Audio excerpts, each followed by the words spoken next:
Hi, I'm Clifford Carnicum, and I am an independent researcher. Many of you are familiar with my site under my name of carnicum.com.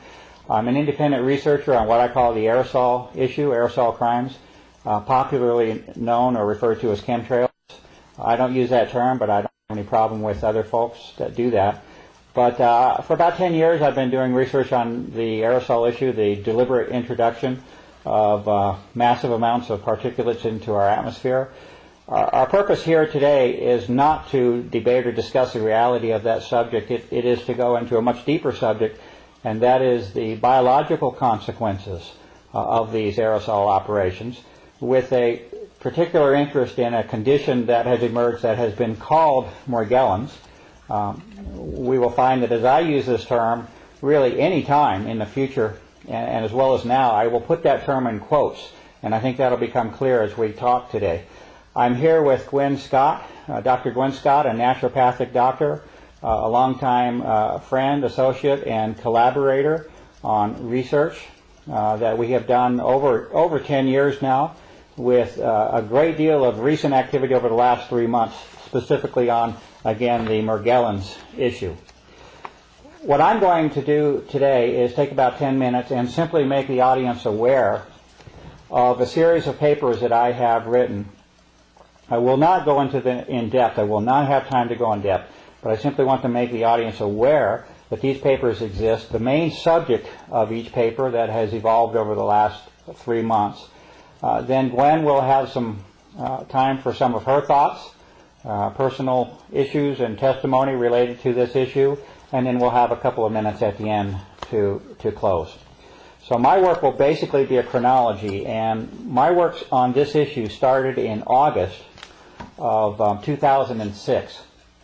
And there was an individual that presented physical samples to me of a skin condition, along with the reports that wherever she went with these samples, that she either received no information back from the doctors, or that she was ridiculed, or that she was called delusional. This is how this individual was treated. This apparently went on for several years. She sent me a sample because I could not really believe that somebody would not respond to a physical sample that she was providing. Apparently not the case. So I received the sample, and I looked at this, and I posted the first article on the subject, and that article was called First Observations, and that was in August of 2006. That work was posted, rather phenomenal in terms of what it showed. It showed the presence of very unusual structures at the submicron level under the microscope, things that had no tie or continuity with normal biological processes, submicron fiber networks. And at the same time, the term morgellons was emerging in more popular circulation about certain people that supposedly had a skin disease, and this is how it was framed, as a subset, a small subset of the population that had this skin condition, who, by the way, were generally being called delusional or crazy along the way. That work was posted along with an appeal for positive identification of the unusual structures that were being seen under the microscope at high power. That call went completely unheeded for a full year or more. Nothing happened in terms of any response to identification of these unusual biological structures. At that time, this would have been in November of last year, a second individual provided me with samples in a much more direct form. I had access to the individual, and numerous physical samples were provided. Those were also looked at in great detail under the microscope, and at that point it was different because I had a match. I had only had the one sample from one individual for a whole year. At that point, when the second individual came in, I had numerous samples to look at, and there was an exact match to the T, an exact match with that first sample of a year ago. And in the end, there are about 4 basic forms that are showing up on my side under the microscope. They are as follows. One would be what I call an encasing filament, or a bounding filament, a filament that is usually barely visible to the human eye, but within it a second structure exists, and that's a submicron network. So you have a bounding filament. A human hair is roughly on the order of 60 to 100 microns thick. This encasing filament is on the order of 12 to 20 microns. So you can see it with the visible light. It has a similarity in appearance to a hair, but certainly you will find that it is not a hair when you look at it under proper magnification under the scope. So the second form is within the bounding filament, and this is a submicron network of fibers or filaments. The third form is that it's a coccus form, it appears. It appears to have strong similarities to what would be called a coccus bacterial form, a spherical form. These structures are measuring at the submicron level also. Approximately 1/2 to 7/10 of a micron is the best size that I can come up with. And the fourth structure is what I'm right now calling a hybrid form, and this is something which is somewhat in between. It's somewhat of a transition between the filament and that coccus form that I'm speaking of, although it's aligned more closely to the filament form. It's just not as long and not as irregular in its appearance. These are four basic forms which are appearing over and over and over. There is a chronology of papers on my site starting at that period of November of last year up until literally a couple of weeks ago, which continues to examine different biological samples from numerous individuals. And the work is at the point now where you have samples coming across literally all of the major systems of the human body. Examples would be samples from the hair, the scalp, dental samples, which Gwen will talk quite a bit about later. You have the same filament, and actually all four forms exist. Three of them commonly occur in the outward manifestation of the body. That hybrid form is occurring primarily in the blood samples, it appears. But you have a series of articles which continue to document the same forms over and over and over, crossing the hair, the dental and gum system of the body, saliva, the urinary tract, the ear, the blood, crossing all major functions of the human body. Now, the reason that this issue has come into prominence is because not only has there been a finding of these unusual, I call them pathogens, I can come up with no other term than that these are pathogens. These are invaders of the human body which cause ill health or certainly, I don't know how you can avoid the condition of calling it a disease in that sense, but Gwen and I have our own thoughts on this. But certainly the condition of the blood that I'm seeing over and over and over is not a healthy one. You have two things that are important here, I think, to identify. One would be that those individuals that were, let's say, segregated or classified as being something an unusual segment of the population that had this condition called morgellons, again in quotes, is plain false from what I can see. It is not, in the end, a small segment of the population that is to be isolated and segregated, as something unusual. In fact, the information and evidence is indicating that these same pathogenic forms, although they were originally found, it is true that those individuals that were classified as having morgellons, again in quotes, those individuals called these forms to attention. This is where it first was examined, because you had something physical manifesting outside of the body, skin for example. So it is true that these individuals called attention to the problem. However, when you start looking at those same conditions that were arrived at within that individual, it is seen that these same physical conditions are applying themselves, it appears, to the entire, or let's say to the general population. It's hard to avoid that conclusion right now.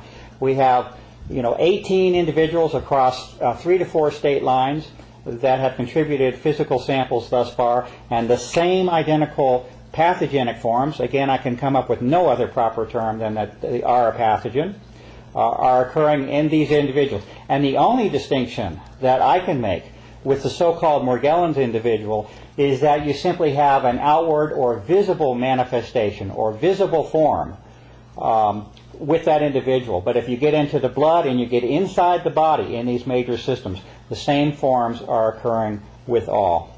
Okay?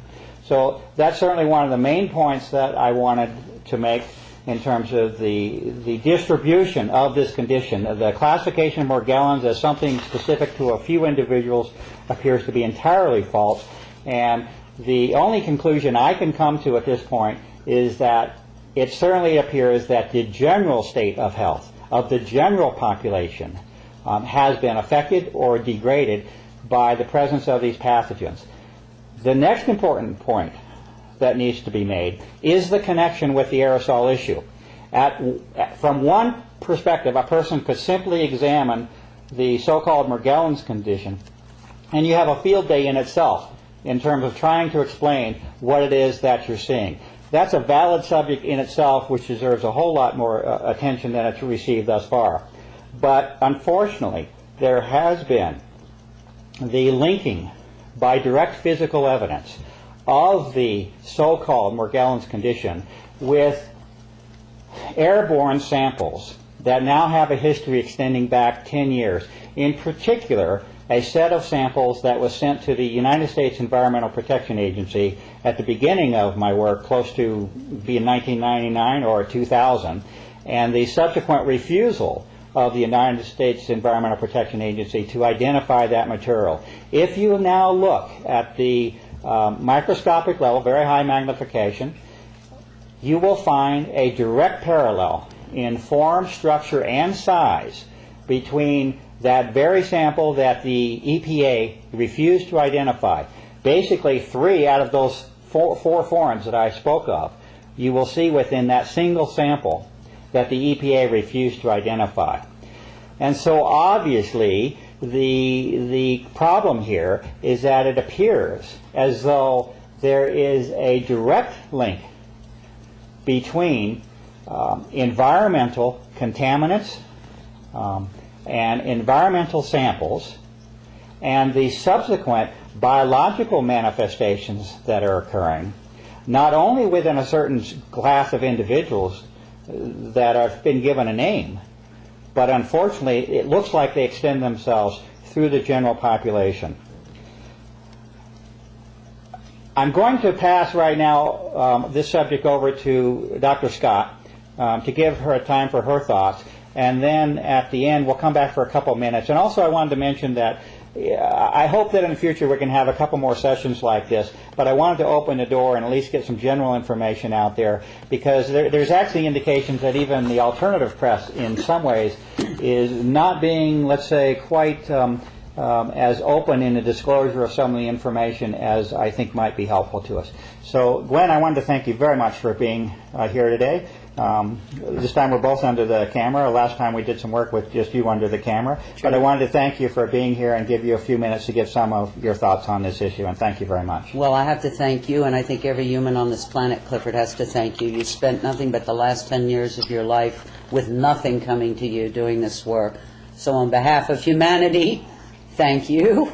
And also your beautiful wife, who's been patient unbelievably throughout this process. Thank you. Dovetailing what Clifford was saying, this is not a disease, folks, and that's a terrible misleading that's going on in Morgellons disease. I've been working with this, well, it's a network of things for a couple of 3 years now. At first I had no clue what I was working with, using my own body basically as a laboratory. And I began to see that there are a lot of components.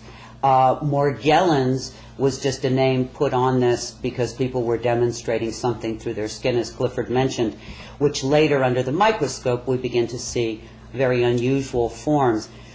But it is a very compound, complex network of pathogens, organic, inorganic, and all kinds of things.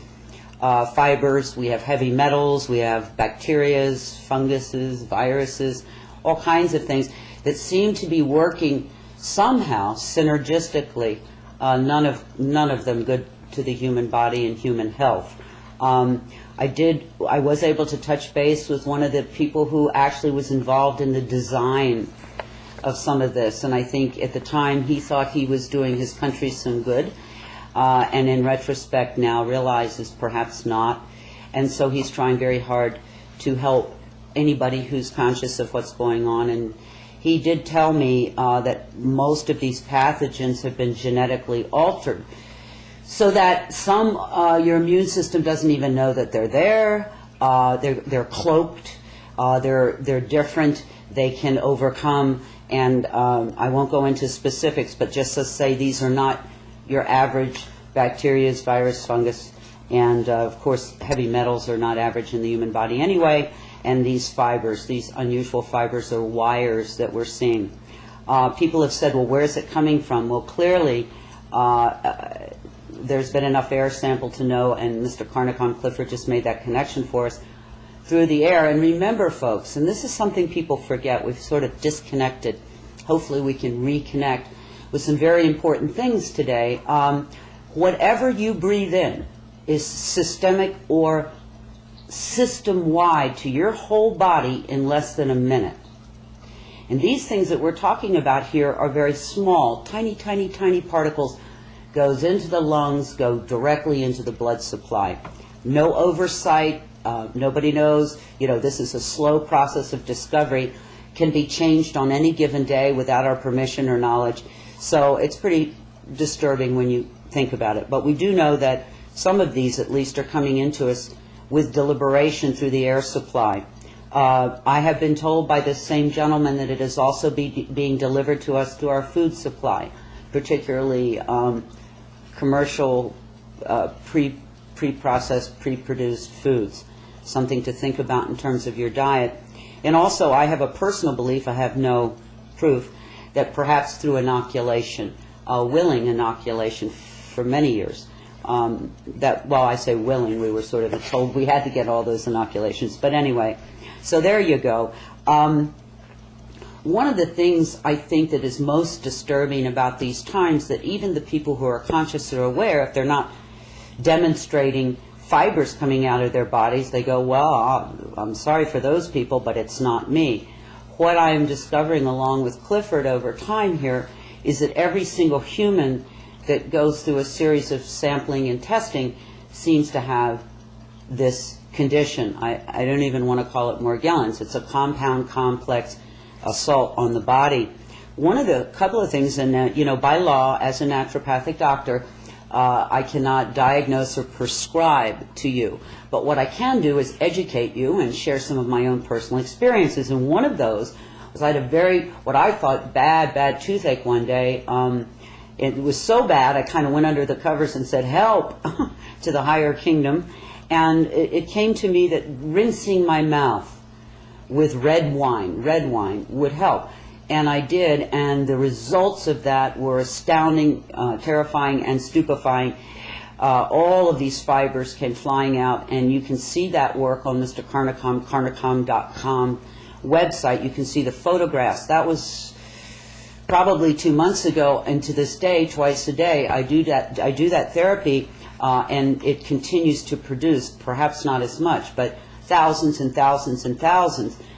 From the chin, the teeth, the gums, and that's something clearly. If you're interested, what I do is I put a little peroxide around the teeth and gums, and I use a little bit of dental floss to kind of get it in there, and then I vigorously swish one side of the mouth 5 or 6 or 7 times, and then move to the other.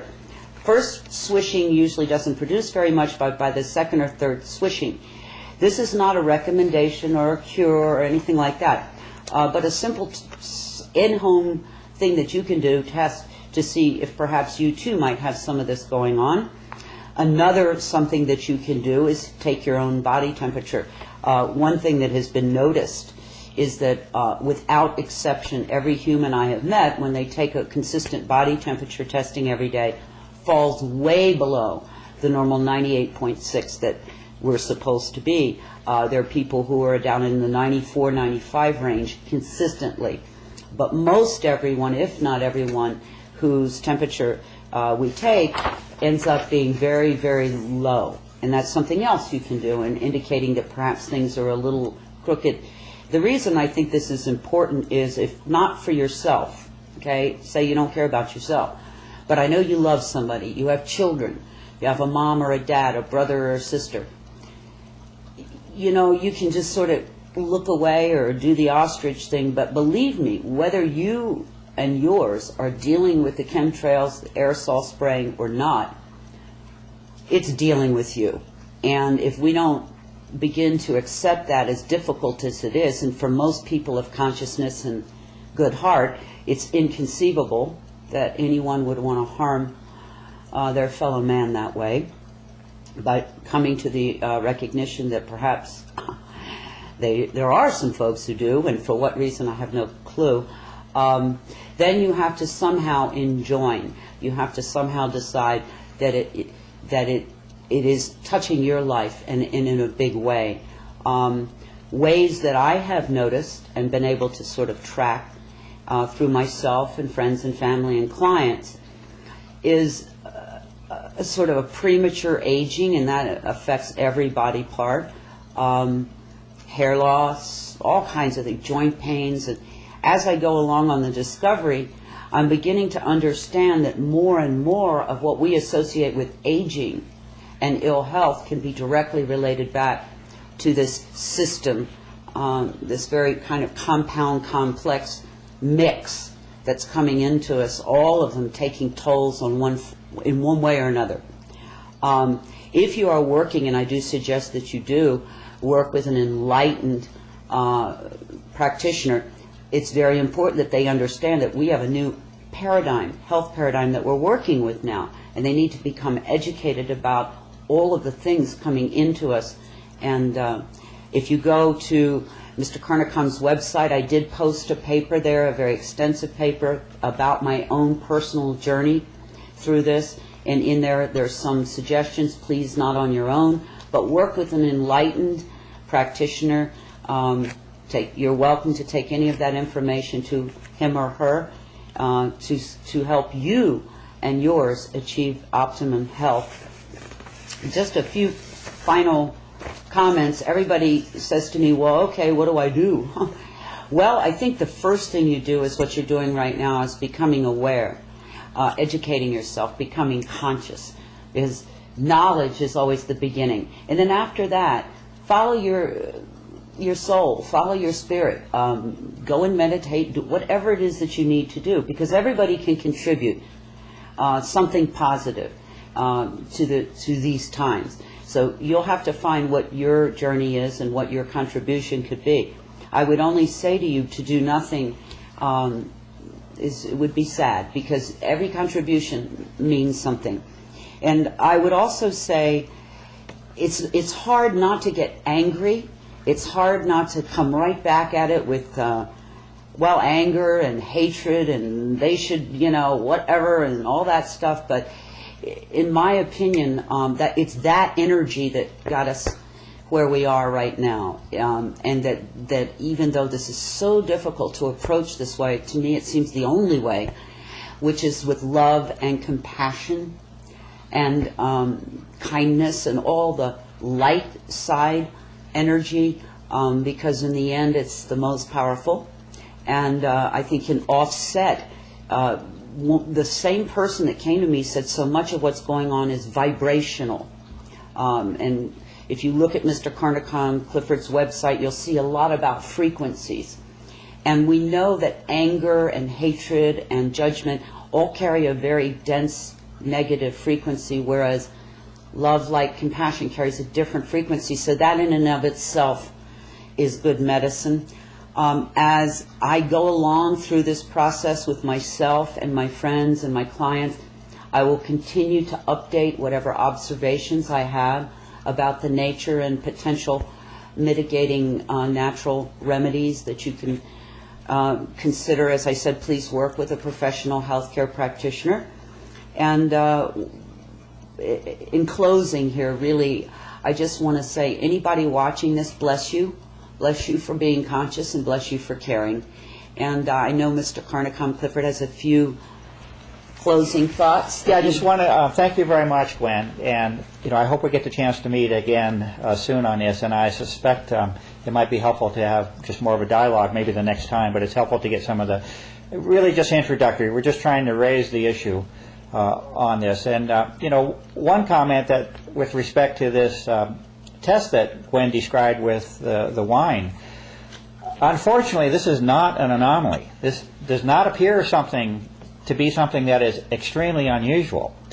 It's unusual what is being seen, but this is not something restricted to a single individual. What has happened thus far in the tests that she has described, this is very real that we're speaking of, and this is why we're presenting this in a video. This is real, this is physical. And thus far there have been 18 people is our latest count, right? 18 people. We could essentially call this a random sample from across the country. Numerous states now have conducted this very same test. And I'm not a doctor at all, and I don't claim to be a doctor in any way. And I'm not offering a cure. In fact, we don't know 1/10, 1/100th of what is going on. But we do know that there is a specific physical test that has been established. Gwen is the one that discovered this. And thus far, on essentially a random sample of 18 people across the country, every single one of them is producing the same physical forms, which I must declare, the best that I can, as being of pathogenic form. These are not meant to be in the human body, what is being seen here. I'm not going to swear that every single person across the country and in the general population has this, but certainly statistically we're way beyond any norm. So I would like the audience to become involved to the point where they are aware that this is a physical manifestation which appears as though it may be affecting the general population, not something that we shove off to being a few folks like they treated lepers in the past. I also want to let it be known how the CDC has responded to this issue, and if we're counting on the federal government and the federal agencies to give us the scoop and the lowdown on this issue, we've got a very serious problem. Because if you look at the CDC's history here, they have been anywhere from completely ignoring the issue. They've taken several tactics, several along the way, and they change according to what appears to be appropriate for them at the time. One is complete refusal and denial to even acknowledge the subject. The next stage they got into was one of labeling the condition as delusional. They put it up on their website that this is a delusion, falling right in line, again, with a tactic that was used. Then there appeared to have been pressure applied to that agency, and they removed the delusional reference and acknowledged that such a thing might exist in some form, but we don't know anything about it, that we're going to do a study, but nothing happened. This was on for at least a year and a half. They declared an intent, nothing happens. It then evolves to the point where there's a press club, a national press club, where there's an acknowledgement of the issue. And what do they do there? They say that we're going to study this. There's no sufficient funds established for a study. The study is confined to a specific group of people with a specific health organization, Kaiser Health Organization. A very specific test. And who's the main scientific let's say arbitrator of this? The Armed Forces Institute of Pathology. Okay, this is who is supposedly evaluating the reality of this condition will be the military. So, and now we're at the point where there supposedly will be some information released a year and a half on this specific group of people. So if we're counting on the CDC or the general press to help us circulate information, there's obviously a problem. This is one of the reasons that Gwen and I are together here. On my side, there is a call for an appeal for assistance for positive identification. A lot of my work is specific, under the microscope. It's not something that's nebulous. There are very specific forms that are repeatedly showing up now, and they need positive identification, not a maybe, not might be. We need positive microbiological description, identification of what's there. And if it's a little bit beyond the ordinary, we need to know that as well. And my hope is that we're able to meet again, Gwen, and maybe just in a more conversational mode, go over some of the things that we're finding. And what I would want to say is, please, please, please, please, this isn't something you let somebody else take care of. If you do not become involved, if you look back through human history, and when there was a big problem afoot, and the people turned away, now we condemn them and say, well, why didn't they do something? Well, we've got another big problem here. And it may, and I hope I'm not overstating, but I think the health and survival of all human beings is truly at stake here, and so we can't afford to say, well, I'm busy today, or I got family problems, or, ooh, that's scary, I don't want to get involved. You really, it's a soul call out. I don't think it's an exaggeration, and that's why Gwen and I are motivated to do this.